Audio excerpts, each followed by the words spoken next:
Welcome back to another episode of Not Even D2, the podcast covering all the narratives that matter within college sports through interviews with those involved in college sports. If you're watching on YouTube, like always, make sure to hit that subscribe button. If you're listening on any other platform, make sure to hit that follow button.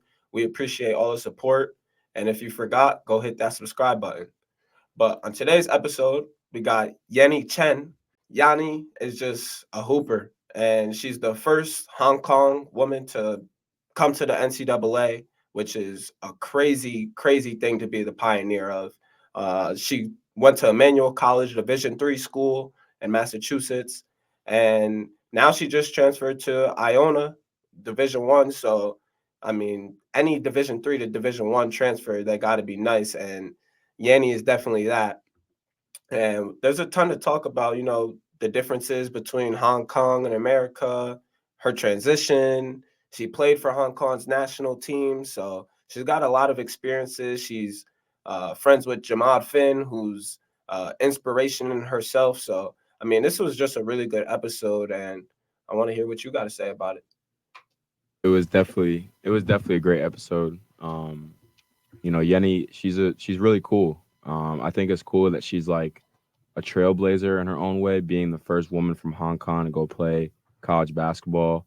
Um, and just hearing her story, like her adjustment to living in Boston, right? Boston is a really big city for some people, or it's like a whole and different environment for some, right?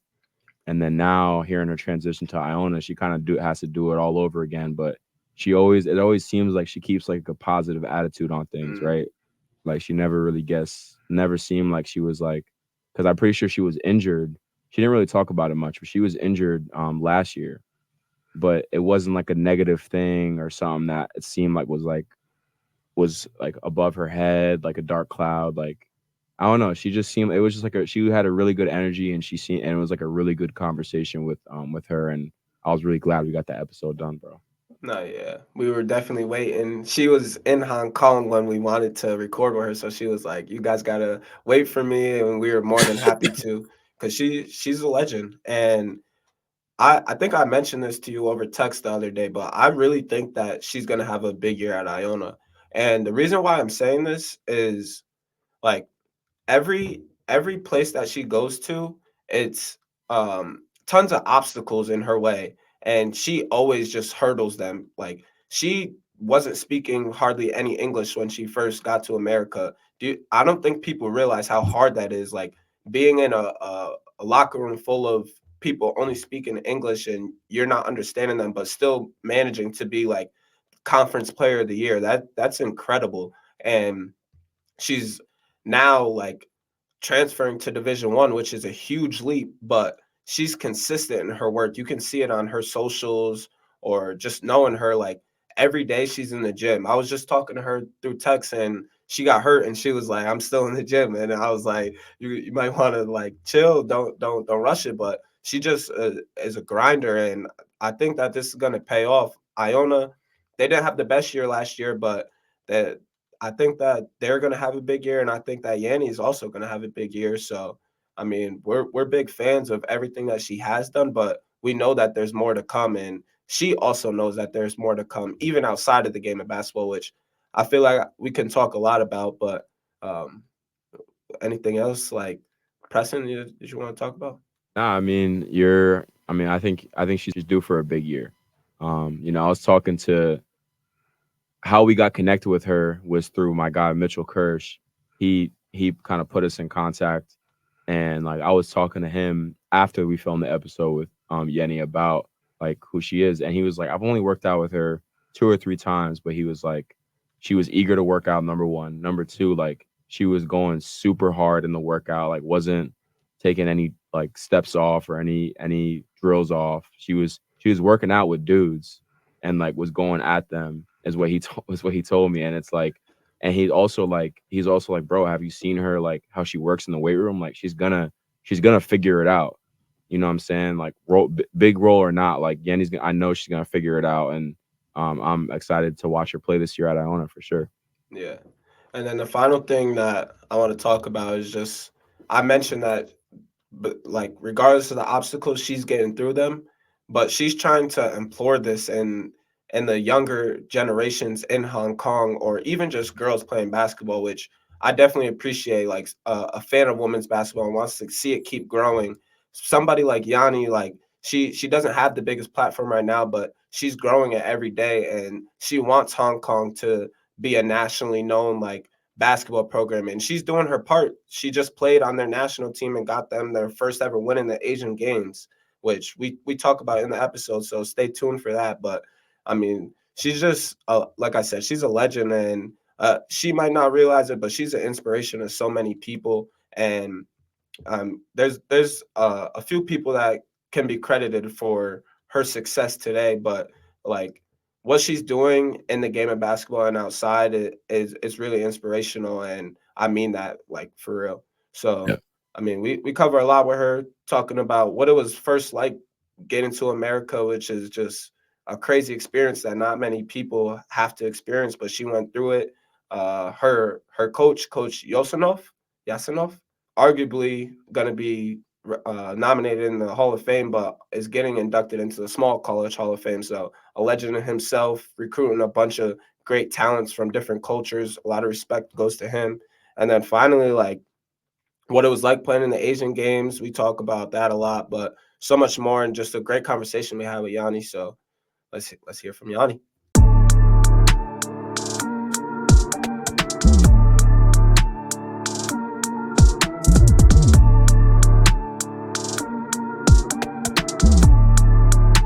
All right, we're here with Yannie Chan. How you doing today? I'm doing good. How are you guys? Feeling Doing good? good, doing good, doing Thank you good. so much for having me. Of Yeah, I'm so course. excited. I've been looking forward to this for like a week since like you guys told me about it. So I'm really excited to be Let's here. go. Um, this is something that Ruda and I were just having a conversation, and I just want to start with this. We were just having a conversation with a girl we were friends with, and she was a transfer from a junior community college, and she was saying how like her transition wasn't that smooth, being on the Mhm, team with a bunch of different new girls. It was like a rocky transition. So I was just wondering mhm. if you could talk about how it's been with the Iona girls, living there, it looks like. So just talk to me about that process.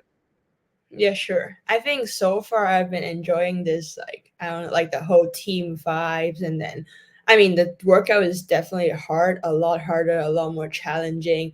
We have like 4 8 a.m. lifts, and then we have like conditioning, we have like individual workout, and then like team workouts and stuff. It's like in the summer too, and we have to take summer classes, so it's definitely like kind of like a early prep of what it's gonna look like in this season. And but so far I really like the team culture. I feel like everyone treat each other as like family, and then coaches are really caring. Like I mean, on the court she might be like straight, and then she won because she won the best from us, and she want us to like win this year for sure. But I feel like off the court, I can always go talk to her, ask for her advice and stuff. So I mean, there's definitely a part, like, don't get me wrong, there's definitely like ups and downs. There'll be days that I'm like, oh, like, why am I not doing good and stuff. But I feel like so far, because of the atmosphere is pretty, like, I would say competitive, but also it's like a friendly, positive, competitive environment. So I've been enjoying it, like, so far. And I mean, there's a lot more resources, I would say, compared to like previous school, which I mean, Emmanuel already, like, I'm very grateful for everything there, but now it's definitely like a level up. So definitely like enjoying everything right now. How are you enjoying the area? Because Emmanuel's in like right in the city of Boston, and then Yeah. Iona's in New Rochelle, which is like right above New York City. So how has that been for you? I mean, I'm very lucky to be honest. Like coming all the way from Hong Kong, a very good city, and then going to Boston, another great city, and then now it's like near New York. I would say here is not as convenient as Boston because I can walk to Target. Like Fenway is right next to us. When I was at Emmanuel, it was like kind of very walkable. Here, I haven't really tried to take the train yet because my teammate have a car and then like they can just park like so we've been like driving to different places. They're driving me to some like maybe even like we went to like Asian market like H Mart because I have like I'm very close with two of my teammates. Like one of them like she's Filipino, so I We saw that. sometimes be She's cooking, tough. yeah, She's tough. we cooking like Asian food together. We went to Jersey together. It was like really fun. Yeah. That's what's up. I mean, that's a perfect transition. Just talking about hoops and your teammates, and one thing I'm wondering about. So just watching your film online, you have Mhm. like you have like a crafty game, like you have change of pace, Thank you. or you have like step throughs, on when you go to the rim or Euro steps, different Mhm. hand finishes. So just talk about how you like developed your game over time, and if anyone inspired your own game growing up. Yeah, I think growing up, at first I just loved basketball, as in like my mom told me when I was younger, when I see like a ball, like a soccer, I would dribble it like with my hand, which I guess I'm supposed to like kick it with my feet or whatever, but like I would be like dribbling around. So my mom got me those like little baskets, which is like this tall, and I would be just like playing around with it like in the house. So I just love the feeling of shooting, like making a shot, and then play around with like a ball. And I mean, when I was like younger, I loved watching like highlights and stuff. So I'll be like watching some people doing cool moves, and then like I'll be like, I want to do that. So I think one how you talk about those like maybe like up and under like those kind of like moves. So I think when I was in like primary three, so which is around like maybe like primary four, like for like 12 years old. So my coach by the time we were playing like OUT, which is like horse. And Mhm. then he did this like crazy move, like around the back and then like in between the legs in the air and then make the layup. So I saw that and I was like, there's no way. Like he didn't make that shot though. But then he like gave me the idea that you can actually do those stuff. So every day I would be like within those like recess time, I would run to the court and just keep trying to do it until I can make it. And I still remember, like I think that's how I like kind of like play like a guy sometimes. A lot of people say like I move like a guy sometimes, and I just feel like growing up I'm like very competitive. When I see something that looks cool, I want to like learn from it and I want to like challenge myself to do it. um, like at first I love watching like Kobe's game when I first fall in love with basketball, and then when I go like older and then Steph prop up, and then it's just I love shooting, so I love his game. But more like after like watching his game, I know his story of like being an underdog, being like a three-star recruit, and I feel like I respect him a lot. Like not only like his achievement, but coming from like kind of like an underdog story. So that's why like I feel like I watch him a lot, just like shooting the ball, like those like coming off the screen, shoot the ball, those kind of stuff. So I would say he did inspire like my game, like when I'm like kind of like the most like crucial area, like moment when I was like growing up. So you said off air that sports isn't really that popular in Hong Kong. So I'm wondering how you got involved with sports while while growing up. I would say in Hong Kong, sports is like sports in the States is more like entertainment, like it's like a whole business industry that people will like maybe in the weekend will be like, oh, let's go to like an NBA game, let's go to like a Yankee game or whatever, like go to a game together. That's like something like that you would do. But I would say in Hong Kong, people treat sport more like, oh, I need to kind of be good in this sport so I can get into this school. I can get like a scholarship into this school, blah blah blah. More like that. So at first when I start playing basketball, I feel like um it's more like just because I love it. Like I don't know, it's just like a special connection that with the ball that I love the feeling when I'm shooting. So whenever I have any anything, I would love to just go to the gym and shoot by myself and I feel a lot better. So I think that's like how I get into basketball. But like I would say like is improving, especially individual sports, because I mean now it's in the Olympic, and like 2 days ago we actually have the third Olympic like medal. So she just got like a Olympic gold medal in like fencing. So whenever there's some kind of award, then people kind of, oh wow, like athletes are like Hong Kong athletes are tough, Hong Kong athletes are good. But I feel like in general the awareness, especially for women's sports or like women basketball, is not really that like compared to here is not really kind of like first, not like very supportive, as in like people won't really go to a game to like, oh, like I want to see you know what I mean? Yeah. Mhm. Yeah. That's actually another great transition. So you're the pioneer of Hong Kong, Mhm. local Hong Kong woman coming to the United States for college. You were the first ever, like this is a fact, the first ever local Hong Kong player to come to the NCAA and compete. So Yeah. that's a lot of credit to you. And I also Thank was I listened to an interview and you were saying how like your family wasn't that supportive at first of that move, and obviously hmm you have a lot of love for your country. I see that on your Instagram. So I was just hmm wondering if you could talk about like that process coming to the US, like how that came about, who was contacting you, or were you contacting colleges? And then the second question to that is, what were your first impressions of America, like outside of hmm basketball, just like as society, how Americans live? Yeah, for sure. So basically, I first have the idea to like come to the state to play basketball when I actually just graduated from high school. So I met my coach, Coach William. He's like basically my big brother, my mentor, like my role model. So he owned like a strength and conditioning facilities, and there's like a basketball court there.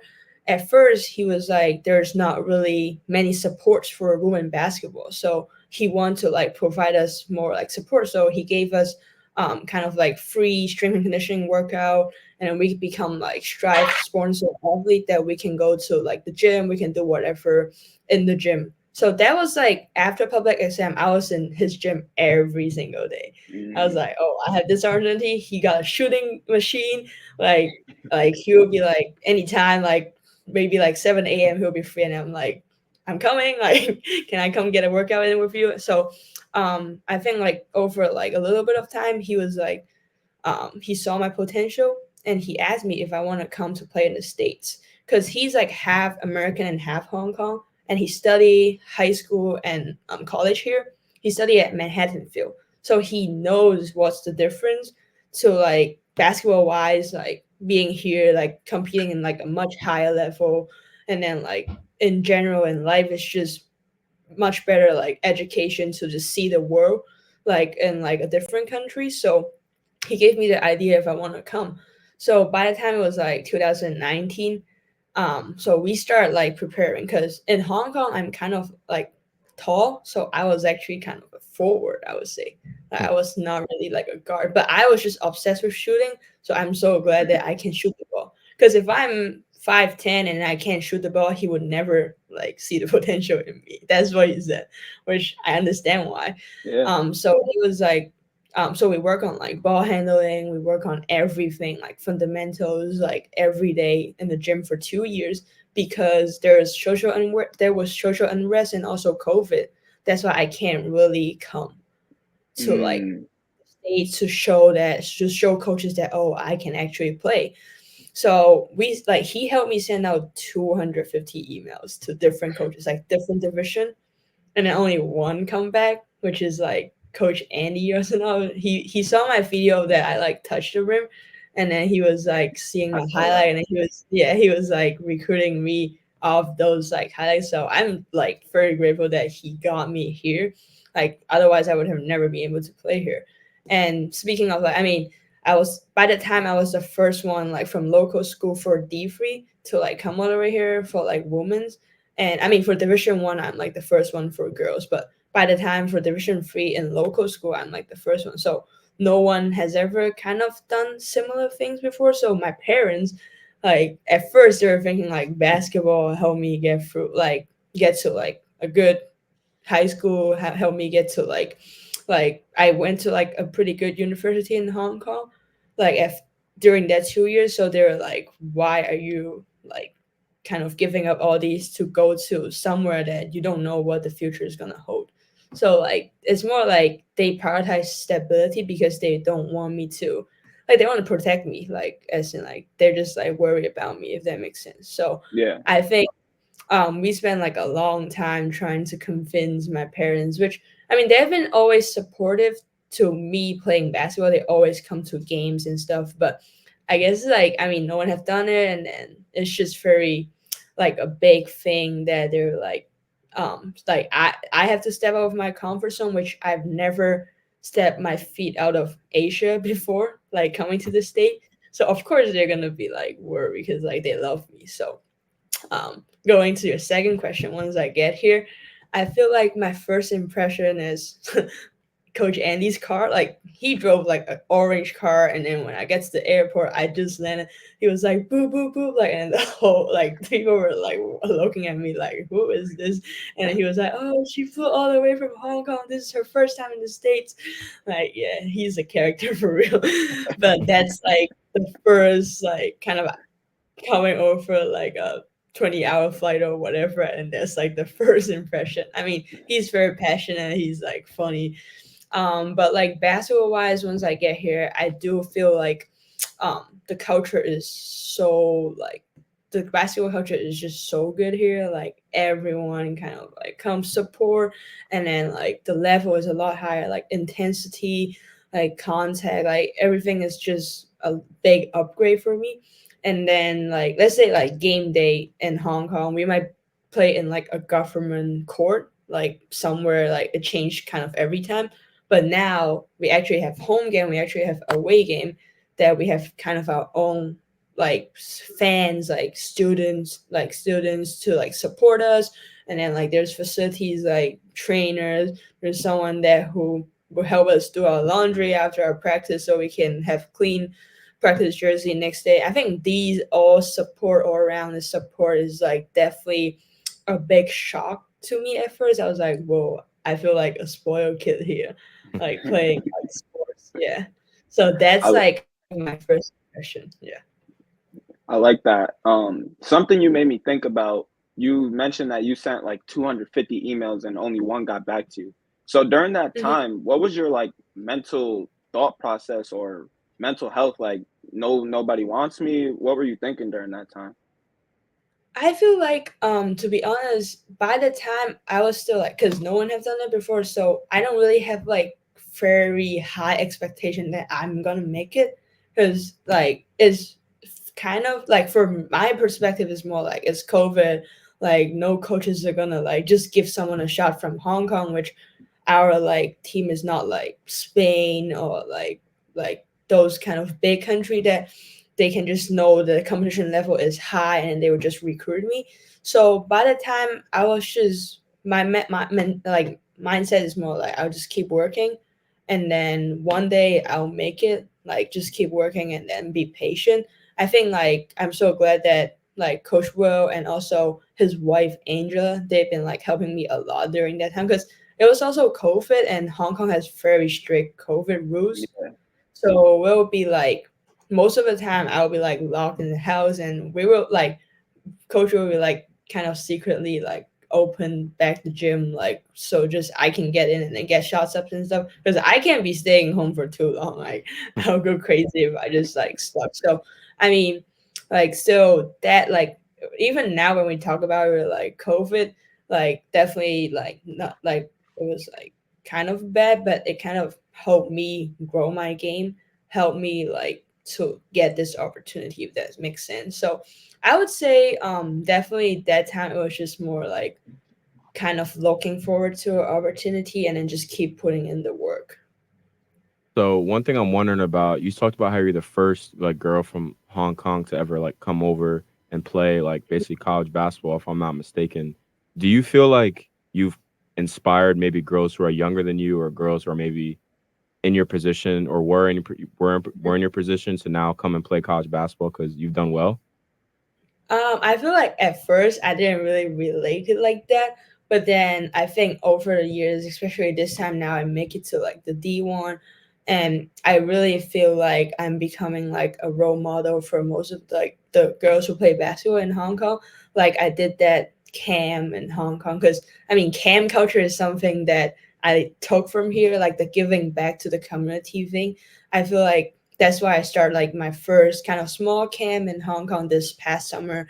And when you see those girls like just being so shy, but at the same time they enjoy you interacting with them and then like look up to you, that feeling is amazing. And then I know I'm doing the right thing. like another thing is like so talking about like Coach Will and Angel, so they actually after sending me here, or like during the process, because I met him when I was like 18, 19. It was pretty late. So he was like, what if I meet you, like what if I met you when you're like 13 or like 14, those age. So they actually start up a team called Strive Go Team. It's a nonprofit, and it's like so Coach Will and his wife Angela, they try to like find girls who are like, most of the time they might be like underprivileged, though they don't have like the resources to like get good training, to get like to like good education most of the time. So they will there's like a team, so Coach Will actually brought them to like Kentucky and Chicago this past summer to play in the AAU so they can get recruited. And those trips are all like supported, like they don't have to pay money for it, so the girls Mhm. can like basically get recruited like from that way. So it's kind of like life-changing experience. So there's another girl, like a high school girl, so she's like my little sister. I don't know if you guys see my Instagram, sometimes I'll be posting her. Like she went to like work, and she's going to transfer to Mercersburg uh, Academy, which is like top 40 in the state. So she was kind of like her living condition in Hong Kong is not as good. And she was once almost quitting school, trying to just get to work because of her family condition. And now, because of the Go team, she got recruited here, and now she can like have like a whole basically like 180 change of life. So I mean that, like sometimes I think about it, I'm still like, well, when they say like thank you so much for like being the first one, it's like stressful sometimes because I'll be like, oh, I'm like the first one. I want to do better. I want to make sure that I'm representing Hong Kong the right way. But like it will be like very heartwarming when I see them success too, if that makes sense. It 100% makes sense for me. Makes sense to me. I know, like, I work for like a local like basketball, like basically boys and girls club, which are Hmm. like basically in the states. It's like basically for underprivileged kids, right? They'll come Hmm. in and they'll come, have day camps, or sometimes they'll play basketball. And Yeah, to have them, just enjoy for 2 hours playing basketball, which is such a fun sport, and you could see it on their yeah, faces how much they love it. So I for definitely see sure. what I definitely see what you're saying. Um, Hmm. I want to transition to your coach. You can tell me Yeah. if I'm saying his name wrong, Coach Yasinoff. Yasinoff. Yosinoff, Yosinoff, Yasinoff. Andy. Yeah. Coach Andy Yosinoff. So Coach Andy Yosinoff is a legend in many circles, right? So he's one of 10 coaches in NCAA women's basketball coaching history with at least 900 career wins, and he Yeah. currently sits eighth all time on the list with 905 victories. This is from an Mhm. article from a couple months ago, but Yeah. so one thing I'm wondering about, it's not really a surprise to me that, he saw your talent, right? So it's clear he's been around basketball for a long time. So he knows a basketball talent when he sees one. And I just want you to talk about how, like, his impact on you that he had on you over your, couple years at Emmanuel. Yeah, for sure. I mean, like what I mentioned, he like picked me up from the airport. He was taking care of me like before I even get there. He'll be calling my coach, like Coach William, like looking how I'm working out and stuff. And then so basically I feel like I'll forever be like grateful for him of what like all the stuff that he has done for me. Even though now I'm not playing for him, like I feel like he'll always be like a important person in my life because he basically gave me the opportunity for this life-changing experience. I feel like his passionate towards basketball, towards the game, is something that I've never seen in my life before. Like he'll be like, I mean, he doesn't really have kids. He doesn't really have like wife or like pets or whatever. So his life is all about basketball. So sometimes he can be very intense, but I feel like like great coaches are all like that, like because how much they love the game. Like I still remember sometimes like he'll be doing interviews asking him when like if he's gonna retire soon or whatever. He'll be like, oh, like what are you talking about? Like I don't know that word, like something like that. But I mean, definitely, he took very great care of me on and off the court. Like he said I'm kind of like his daughter that he never really had, and which is like very sweet. That I mean, I come all the way from Hong Kong. He always makes sure that like I'm fine with everything. Like during the breaks, he'll find alumni's house for me to stay.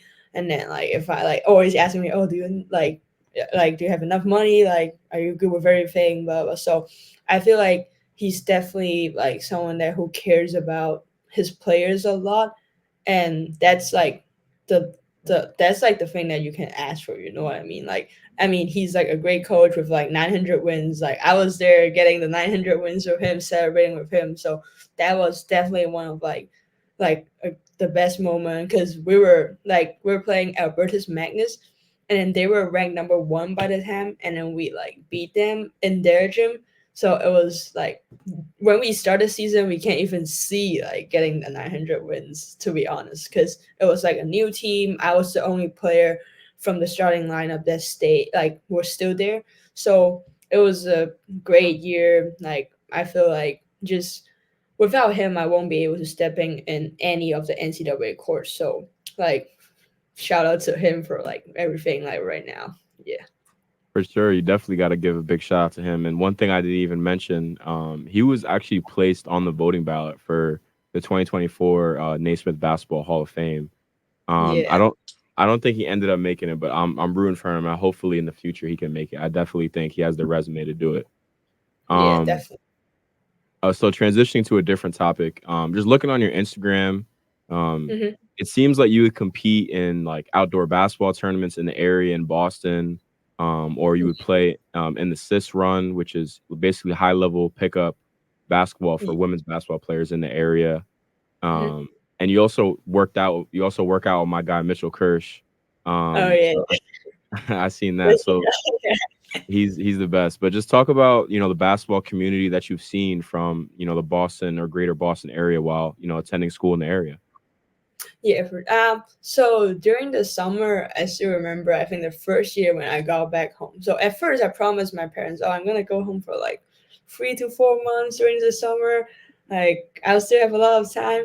But then the first year when I got back, I saw William, and then he was like, "Oh, I'm happy that you're here, but you should not be here right now. Like you should be playing summer basketball. Like that's the best season because you can play against. Like, it's like a cheat for you. You can play against like D1 player, professional player." So first year it was tough because I have to tell my parents, "Oh, I'm leaving." Like, sorry, I didn't promise like the 3 to 4 months. It's just kidding. Like, but so end up before like summer, find like an on-campus job that I can stay at Emmanuel. Or like the facilities were so nice that they can store my stuff and everything. So I like work kind of not like full time, but like I work there, and then like during the nights I would go to like sis run, and then go to different summer leagues. And so the first summer I was like kind of knowing no one at first, but I think Coach William helped me connect it with Coach Grat, which is the owner of sis run. So he was like, "Oh, like you're welcome." So he brought me in. At first I was still pretty shy.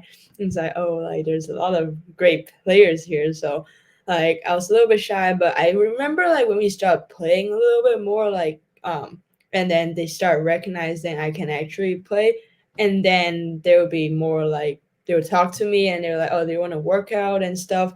So I mean, like those friends, I make a lot of like good friends, good connections through like summer workout.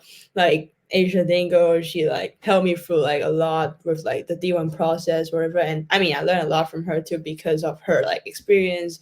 We're like good friends. So I feel like the Northeast like basketball community, they're really nice. They're like, I mean, when it is on the court, it's not nice. Like when it's on the court, it's all business, right? Like when I It's went to business. that, yeah, like Roxbury Dorchester neighborhood game, I was told to come to hoop. Just like Coach Grant was like, "Oh, are you doing anything like this Saturday?" I was like, "Nothing." You want to come? So I actually took a bus to like that summer league. I didn't know that was like one of the biggest summer league in the area. So I got there. I saw Juice brand, like Jalen Brown's brand with the pop Yep. up. I was like, "Whoa, did I went to like the wrong place or something? Like, why is it like all like kind of blocked up? Like, what is happening?"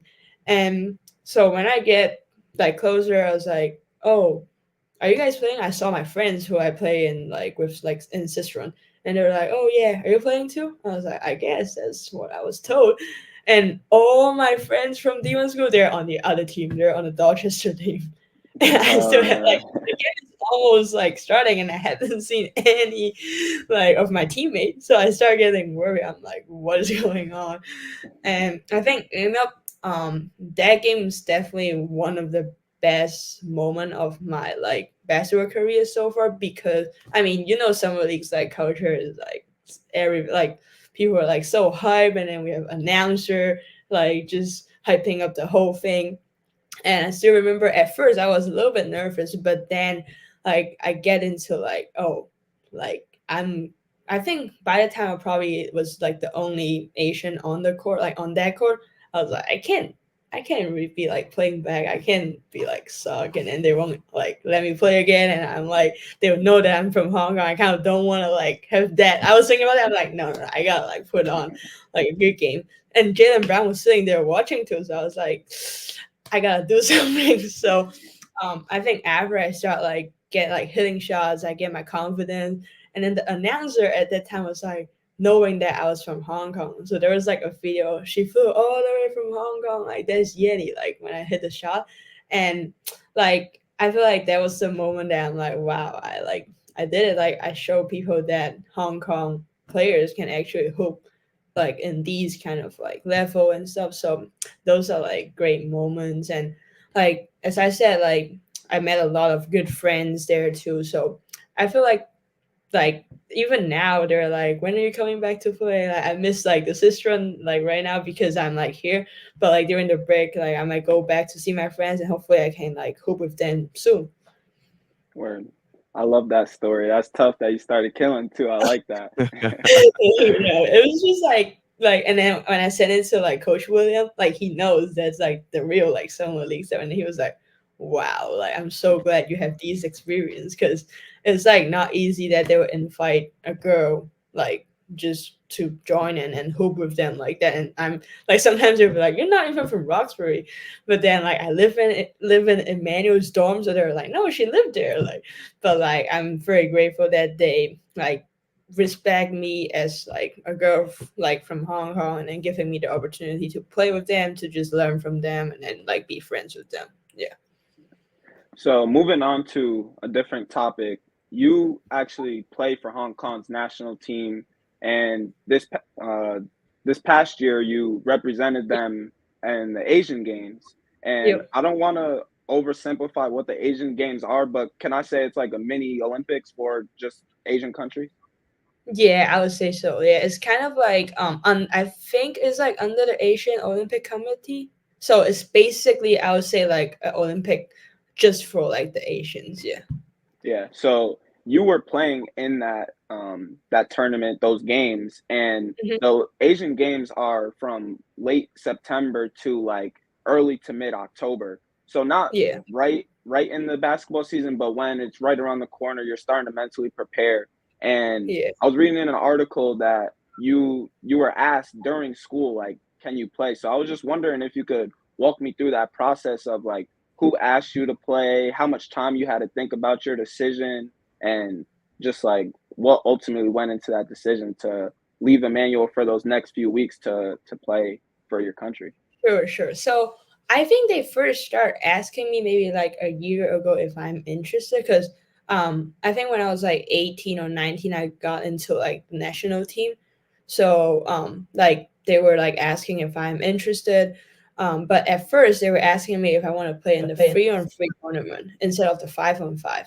But the 3-on-3 tournament, there's like an age limitation, and then there's also like I think at first I rejected because I was like, I don't want to fly all the way for like two like 3-on-3 games, and then it's not even like the senior team. I don't think my coach will let me leave for that. So that's what happened at first. And then I think when they get closer to the game, maybe like a few months ago, and the head coach is like, oh, this time we want to ask you if you want to come to play for the 5-on-5 team, like the senior national team. And then I know like for Asian game right now, I mean, I hope Hong Kong can get to further soon. But for now, Hong Kong women's basketball, Asian game is like the highest level that we can get to. So I started talking to my to a coach Andy, and I was like, this is like a great opportunity. Like I look up the information for him. Like this is gonna be a big game. Like I will play against like Japan. I will play against like very good like Asian teams for like experience and stuff that I can like bring back. So I asked him if I can go. So I think it was more like late, I would say like late spring, because I still have to like go to the professor and ask them if I can actually go. Because school part, like Coach Andy, once he saw those information, he was like, yeah, like I'll let you go, but you need to like figure out with the academic side that if you can go, because it's like a whole 2 weeks of school. And so I went to like academic advisors and then like the professors. Luckily, my grades are pretty good, so they were like, "Oh, you're gonna be able to catch up." So they let me go. I think like I was like, I mean, thank you so much for letting me go. Like for them, because I know it's not easy for me to skip like 2 weeks of. We still have a little bit team workout because last year they changed the rules in Division 3 that you can like have 8 practice or whatever. So I actually just so I told the coach, like Coach Andy was like, "Oh, if they pay for everything, if like you can get this exposure, like yeah, I'll let you go." So end up he let me go, and that was like one of the great like. I mean, that's like my basically my first international game playing for like Hong Kong. Yeah, so that was amazing. Word. Shout out to that experience. You guys got the first dub in Hong Kong Oh history, so that's super big time. And yeah, that's that's actually a good thing to bring up. Like, you guys getting the first win. That meant a lot for Hong Kong women's basketball because you actually talked about this in an interview, but a lot of the girls on that team, they have full-time jobs. They're not playing professionally. So there'll be some nights where like they're up all 24 hours. They'll go to their full-time job and then have to go to practice and then right back to work. So yeah. I mean, it obviously a lot of dedication from those girls. I was wondering if you could just shed a little light on the pride that Hong Kong has playing in the Asian Games. For sure. I mean, yeah, like what you said, like most of the teammate, like we don't have professional team for women's in Hong Kong. That's why like all of us are like either students or most of them are like teachers that they have like a 9 to 5 job they have to teach and then they like practice after. Like so we practice maybe like 9 to 11 at night. So that's basically how it is. So that's why I'm like sometimes I'll be like, I don't know if I can do that. Like I'm like, I don't know how you guys can work this out, but like, so being on the like Hong Kong national team, I feel like for me at least, it's like definitely like a kind of like a dream come true moment because I mean, you play basketball and you're like representing your own like national team to play in one of the highest level competition. So as someone who like comes to the state and like kind of I'm like trying to give back to like the Hong Kong basketball community too. So I going into the game, I was like, I really want to show like people that we have the ability and we kind of deserve more like awareness, resources, or whatever, kind of like that. Because I have another team, one of the teammates, she actually went to the WCBA, which is like the Chinese like professional league, and she became like the first one. I used to play with her like together too and like a club team. So I feel like both of us are more like we really want to prove that after going out like with the exposure, we can like we'll be better and then we'll like bring the team to like victory. At first we played against Japan. That was like 3 days in after I landed. So not like a big excuse, but the 12 hours time difference did mess me up a little bit. Yeah, but that was like We don't gotta talk about the Japan game much. Hmm. no, that game. I mean, it was still like I was super hyped that game because like I woke up at like 5 a.m. that day, and I was so excited. As you remember, Coach William has to call me to like calm me down a little bit because most of them are like I watch on YouTube, and I know some of them like won the like Olympic silver medal, so I really like want to like see how like what I got when I play against them. Which I mean the score is like a lot big difference, but at least I got the experience. And I mean, second game I didn't really play that well, so I was a little bit mad at myself a little bit. But then the third game I was like, that was more like our target when we play against like Pakistan, and then we were like, we need to get this game because we really want to prove that we're good enough, right? So we also don't have a lot of like international appearance, so that's why our rank is pretty low and like in terms of like the whole like ranking thing. So they were like double. I think they were like 50 something and we are like 100 something. So but then we know we can beat them because we really want to. And that game, I really like give it like everything I got. Like, I think I fell into the ground so many times and like really try my best to like do whatever it takes to win and end up when that whistle blow and then we won. Like I still remember like my legs was like give out and then we're just everyone running together, hugging each other. It was just such a crazy moment. Like still in my mind, like now I'm still like, wow, that's like crazy. And then we cry like crazy after too and like interval and stuff because like we really want to prove that Hong Kong women basketball is like we're good enough to compete and with like in these like international competitions. Word. That's definitely, it was an emotional day. I definitely saw some pictures, and Yeah. you were also hooping. I saw that too. You were getting, Thank you. you had a Thank you. nice little highlight tape that I watched. But Yeah.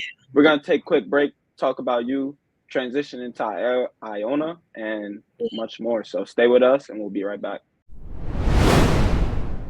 All right, we're back. So you entered the transfer portal this past off Mhm. season, and Yeah. I'm curious about this decision. I noticed that you didn't play this past year at Emmanuel due to injury, so you Mhm. redshirted. But I'm just curious, kind of walk me through what happened, why you wanted to enter the portal, and why Mhm. ultimately Iona was the best place for you. So at first, I mean, there's when I was playing summer league, actually, there's a lot of players like Division 1 players. They're already like, oh, like you should challenge yourself. You should play D1.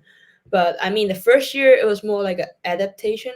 So I kind of want to see if I'm like leading the team at Emmanuel, how far I can like bring the team. So I stayed, kind of like just getting more like improvement first.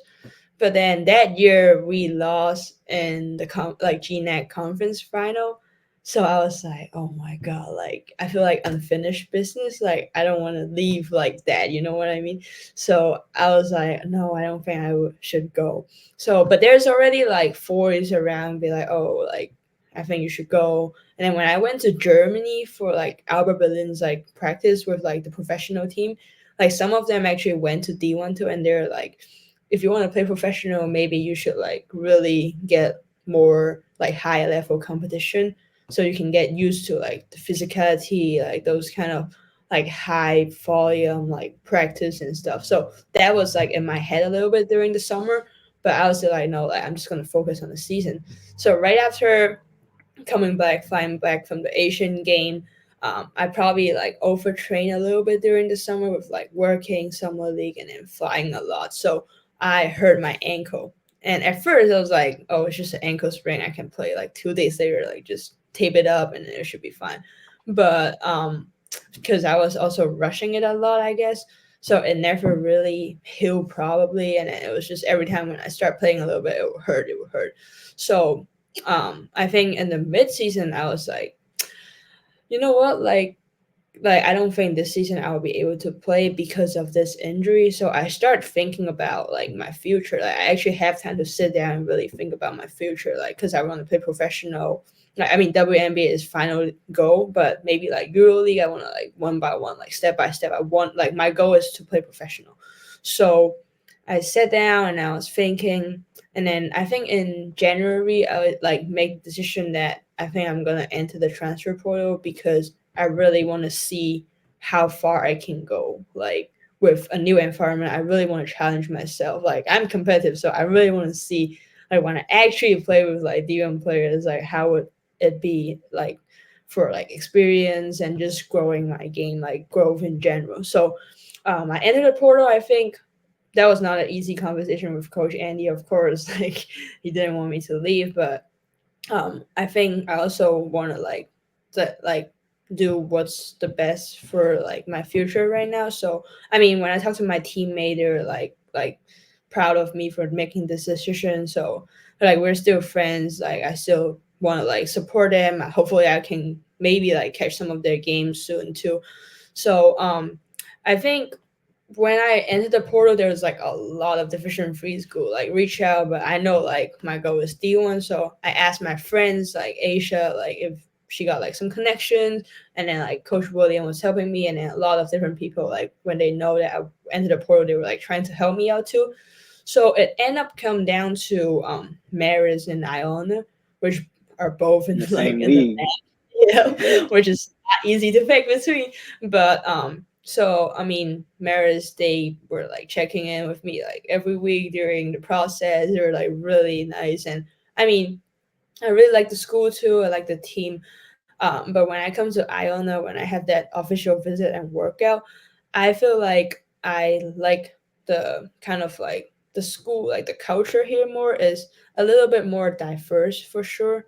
And I have like Asian teammate. I think that's like one thing that like now you see me like hang out with her a lot, like going to like Asian food, and I feel like when I was here for that workout, I can see her leadership a lot, and I feel like it will be so cool if like I can learn from her just like from different perspective. So I feel like she's like a big reason, like Ella was like a big reason that I kind of chose her too. And also I mean Coach Ange, like after the work like after the workout we talk about like stuff, and then she's just like I feel like she's more like mom person off the court. Like she'll be caring about stuff that not only basketball, she'll be here like, oh, how are you doing? Like, are you enjoying here? She'll be at like the first thing she asked me when I get into her office is like, oh, are you enjoying here? It's not even like basketball. Oh, like you have to do this, this is so. I feel like when I was talking to her like after the like workout, she was calling me, FaceTiming me to like catch up to show that they're like really interested. And I mean, also, I don't know. They said they were gonna be able to like for my 2 years of eligibility, I can be able to finish my degree and then master too, because there's a lot of credits, like 90 credits were able to transfer. So it just, I think academically, like basketball, like it was like a better option to choose here. So that's how I get into like Iona.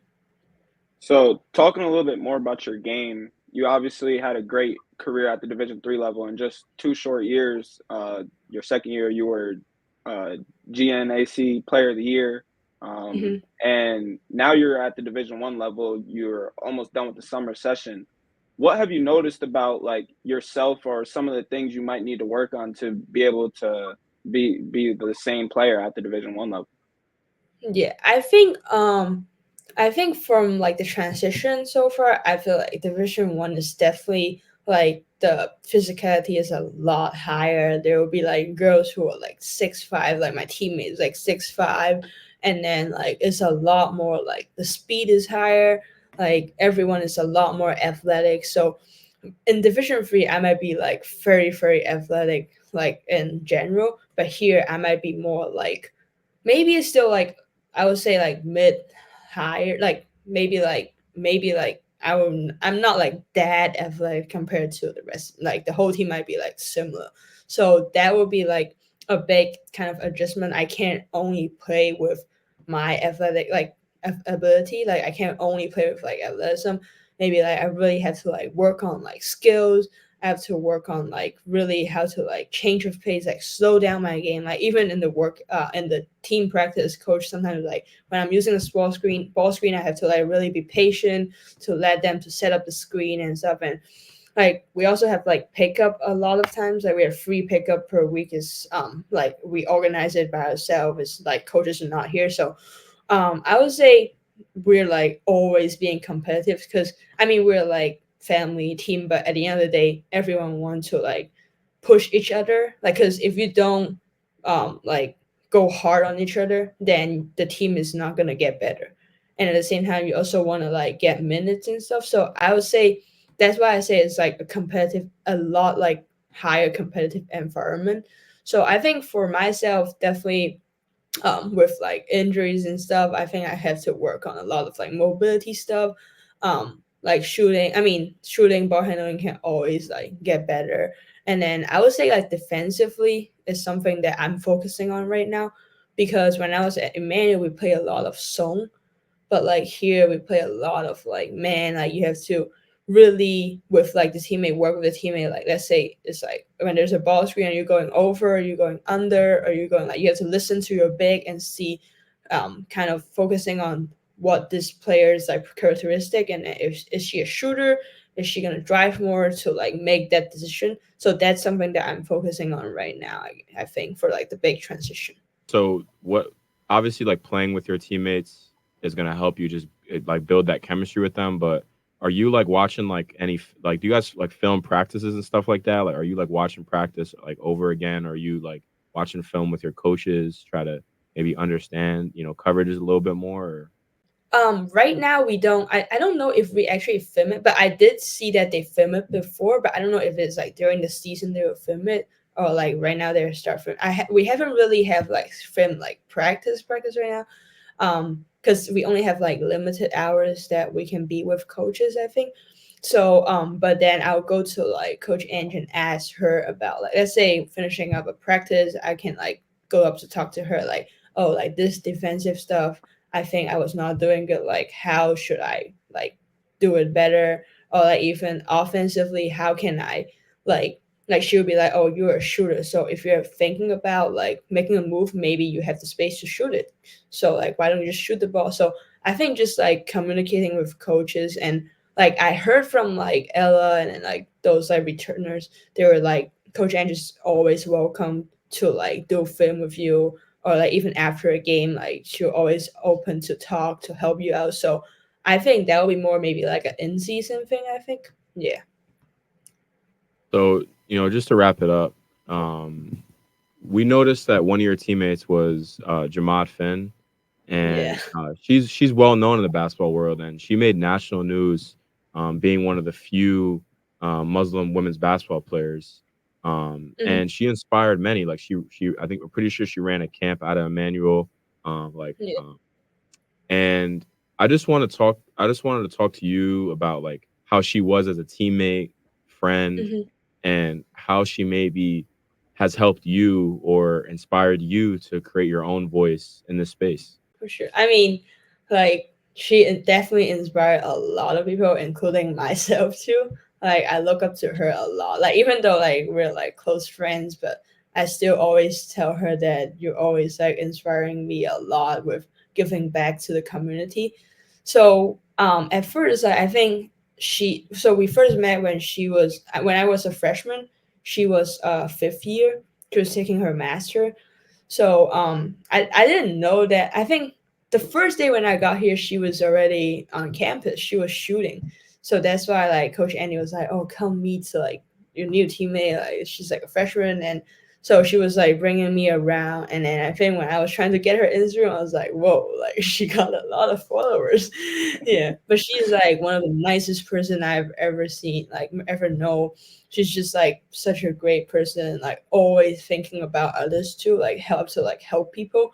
And I think like first year we were like always in the gym, like so she would be like shooting maybe like later at night, and then I'll be shooting on the other side. So at one point she was like, do you want to work out together, like we can just do the shooting machine and like work on handling, because by the time my handling is still a little, like, I mean it's not that it's really good now, but then my handle was not good since I told you like I was kind of like tall, like a forward in Hong Kong. So we were working out every day together, and we actually get very close after I first got to her like Thanksgiving tournament.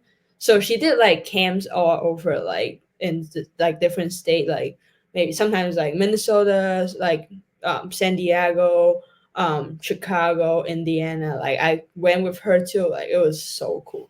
So at first, like first year during the Thanksgiving break, because I don't really have anything. So she was like, "Do you want to come with me to play in that tournament?" So I went with her and then play. Like when I first saw those like girls, they were like look up to her a lot. They would be like so happy to see her. Like that's like something that in my mind I was like, wow, like it's so cool that she can gather the community together and give them a platform, give them an opportunity to play basketball. Not only like, I mean most of them are Muslim girl, but like some of them are like just girls who love basketball. I mean like me, like I just go there and then just making new friends, like and with them and then playing with them. So it was so cool to like see her doing these stuff. And like what you said, like she's like she has been having like big, she's like an influencer, so she has like her social media power to like kind of keep promoting like women basketball, like keep, like I think her goal is always to provide like more opportunity for Muslim girls to play basketball. So that really get into my heart a lot, because when I was seeing those, and like when I was helping out with the camps, they would be like, "Oh, like can you sign my shirt?" Like when they're there, and then they like really like enjoy the opportunity a lot. So that's like a big thing that she always encouraged me to start my own camp too, and then hopefully in the future we can have like camps in Hong Kong, and she can come over too. So that's like the goal. And I feel like she has always been like teaching me every day that when you get more, you have to give it back. Like as in like once you like, I mean, she worked very hard to her position that she's in right now. She was doing content, she was like working out every day to like make sure her handle looks good and stuff. So like definitely it was not easy for her. Even now when I was with her, like doing like social media stuff is not easy. Like I'm trying to learn it too so I can share it to my girls back home. Like I need to do a better job, but she always helped me out. Like, oh, this edit may be like better. I'll send her like videos before I post it so she can like help me out. But other than that part, I also got crazy experience because of her. Like she brought me to like the NBA All Star, and we were in like Celtics game. So like Coach Will and Angel always be like, "Your life is unreal. Like your life is crazy." He's like, "Your college life, I don't know what is that." So like super grateful that I get to like have her as a great friend, like my big sister, like a mentor of mine, and then just a role model. And like I mean, now she's in Paris. Like she just called me before, like we were calling like before the flight. She was like in Paris watching the Olympic like opening ceremony. She's just doing so much like so many cool stuff that I want to like really learn from her, and like hopefully I can like be like her in the future too. It's not really a question, but it's really like more of a thought. Like, I just think it's kind of dope that like your Coach Yesinoff, like brought like both you guys in, and like you're like a pioneer in your own way with being one of the few or one of the first women's college basketball players from Hong Kong. But also like Yeah. with Jamad, like she wears a hijab. I'm sorry if I'm not saying that right, but hijab Yeah. in observance of her Muslim faith, Hmm. which is like you don't really see that. You don't see that at all in Yeah, basketball, like alone. So like the for fact sure. that your coach is like bringing players from all parts of the country, all parts of the world, and bringing them together through basketball, I think is like really dope. And Yeah, that's a quick for thought. yeah. I know. Yeah, And like it's really cool. to add on to that, like shout out to both you and your teammate for like defying the odds. It wasn't like you said, like people in your corner might have not been the most supportive of your decision to come to the US. You still did it, and now like you've kept on improving. And then another thing that I like about both of you guys is you guys are giving back to the youth, and that you think that's the most important part. So ton of Mhm. respect for, like he said, your coach, but also you and your teammate. That's a lot Appreciate of that. love. But we're Appreciate gonna end this episode with a little rapid fire and starting five edition. So let us know when it. you're ready for Okay. rapid fire. Yep. I'm ready. All right, so first rapid fire question. You played in the GNAC for 2 seasons, and I'm just wondering, like, who are some of like the best players that you remember from your time like playing in the GNAC? Ooh, from the GNAC. Um, I would say, I mean, first year we won. Like, I think our team first year was pretty tough. Like when I first year, I mean, I mean, Jamad's definitely like a hooper. Like she'll be hitting you with like crazy move. Like, and like Lauren, she's like our big. She will like finish everything and like very good help defense and stuff. And I would say, um, I would give it to my teammates actually, like the I first year respect team, that. because yeah, because I mean, I do think like we could have went for the first year. Like we didn't like at the end we didn't really like prep well for that game. So, but I would say they like teach me a lot, and then it was really crazy to be able to be on that team and then play. Like we can figure everything out basically. So it was really like it was a tough team. Yeah. What? So you guys won the if you guys won the conference championship. How was playing in the NCAA tournament? Like how was that That experience? so we lost the first round to Brooklyn Oh, College. Yeah, the in the first year. first round of the Yeah. tournament. But how Yeah. was it though? Like how was it being able to go to the tournament? I mean, it was cool. Like I was like the first year, like coming here, and then we went to the tournament. I still remember, like, I mean, it was tough because we were so close. Like we were so close at winning to like advance in the second round. But it was definitely so cool to be able to compete in that stage and seeing just we play at Smith and seeing that like basketball talent can be like very high in the states, and that was like an eye opening experience too for me, for sure. Next rapid fire question. So you could tell me if I'm 100% wrong on this, but I've heard at least that the Chinese food in Boston is like really good. Mm-hmm. And I was wondering if like you had any like favorite spots that, you went to that you always enjoyed. Oh yes, I love going to like this place. It's in like Quincy though. I think yeah, like Okay. we love hot pot. It's just the best, especially in the winter. Okay. I forgot the name though. Is that take bad though with Chinese food in Boston being really good or no? Would you agree with that? I mean, compared to home is hard. Everything compared to home is hard. But I would say, I do enjoy going to like Chinatown, and I do see like one of the ramen places there's like Hong Kong people there because I heard Cantonese and I was like, oh, yeah. Okay. But I would say it's good. Yeah, it's good. And then next rapid fire question.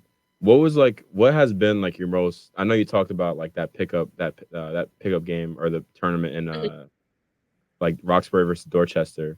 But what has Yeah. been like your most like memorable experience thus far just like playing basketball?